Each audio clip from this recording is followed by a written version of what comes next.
পৰিস্থিতি লাগিলে যিমানেই কঠিন নহওক মনৰ পৰা যদি সহজ বুলি ভাবি লোৱা হয় সহজ হৈ পৰিব।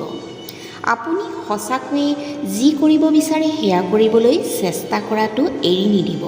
য'ত প্ৰেম আৰু অনুপ্ৰেৰণা আছে মই নাভাবোঁ যে আপুনি ভুল হ'ব পাৰে। যি হুলস্থুল কৰি ভিৰ কৰে তেওঁ ভিৰৰ মাজতেই হেৰাই যায়। সফল তেওঁহে হয় যি মনে মনে থাকিও নিজৰ কাম কৰি যায়। গছৰ পাত সৰাৰ আগতে ৰং সলনি হৈ যায় আৰু মানুহ সলনি হৈ যোৱাৰ আগতে তেওঁৰ কথাবোৰ ৰস নোহোৱা হৈ যায়। প্ৰতিটো শিক্ষা কিতাপত পোৱা নাযায়, কিছুমান শিক্ষা জীৱনেও দি যায়। যিদিনা তুমি মোক বুজিবা যে মোতকৈ বেছি আৰু তোমাক কোনেও ভাল পোৱা নাছিল সেইদিনা তুমি মোতকৈও বেছি কান্দিবা। আৱেগৰ লগত নচলি বিবেকৰ পথেৰে চলিবলৈ শিকা। দেখিবা তুমি তোমাৰ জীৱনটো সুন্দৰকৈ গঢ় দিবলৈ পাৰিছা, কাৰণ পৃথিৱীৰ শ্ৰেষ্ঠ আদালত হৈছে মানুহৰ বিবেক। আপোন হ'বলৈ কোনো তেজৰ সম্পৰ্ক নালাগে।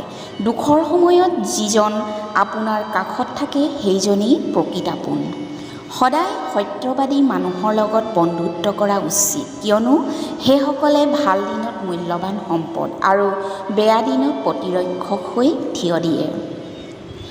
জীৱনত নিজৰ লেখীয়া মানুহ ক'তো নোপোৱা, আৰু যদিও বিচাৰি ফুৰা লাভ নহ'ব। পিছলৈ অকলশৰীয়া হৈ যাবা। ইয়াত যিজন মানুহ যেনেকৈ আছে তেনেকৈ মানি লোৱাই ভাল। আশা হ'ল এনে এটা শব্দ যিটোৱে মানুহক হয়তো জীয়াই থাকিবলৈ শিকায়, নহ'লে জীয়াই থাকিবলৈ বাধ্য কৰায়। ভাল পোৱাটো বেয়া কথা নহয়, ভাল পোৱাক অপমান কৰাটো বেয়া কথা। অপমান কৰাটো কাৰোবাৰ স্বভাৱ হ'ব পাৰে, কিন্তু সন্মান কৰাটো আমাৰ সংস্কাৰ।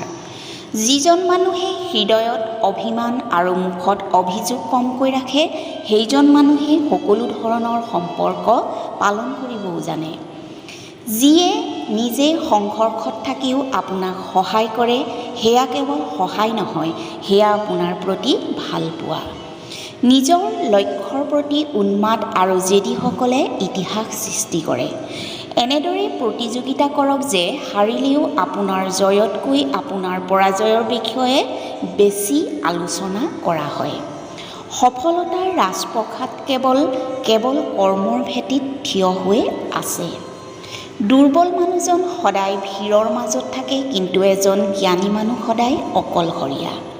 জীৱনত ধন সম্পত্তি থকাটো প্ৰয়োজনীয় নহয়, কিন্তু জীৱনত শান্তি থকাটো অতি প্ৰয়োজনীয়। যিসকলৰ সপোন বাস্তৱায়িত কৰাৰ সংকল্প আছে কোনো পৰিস্থিতিয়ে তেওঁলোকৰ সপোন পূৰ কৰাত বাধা দিব নোৱাৰে। যেনেকৈ দবা খেলত ৰজাৰ মৃত্যুৰ সময়ত খেল শেষ হয়, সেইদৰে জীৱনত বিবেক মৰিলে তাৰ খেলো শেষ হৈ যায়। জীৱনত এনেকুৱা হওক যে মানুহে আপোনাৰ আগমনৰ বাবে অপেক্ষা কৰে, আপোনাৰ যোৱাৰ বাবে নহয়। জীৱনৰ সৌন্দৰ্য জীৱনত কিছুমান সুখী, বৰঞ্চ আপোনাৰ কাৰণে কিমান মানুহ সুখী হৈ থাকে সেইটোৱেই।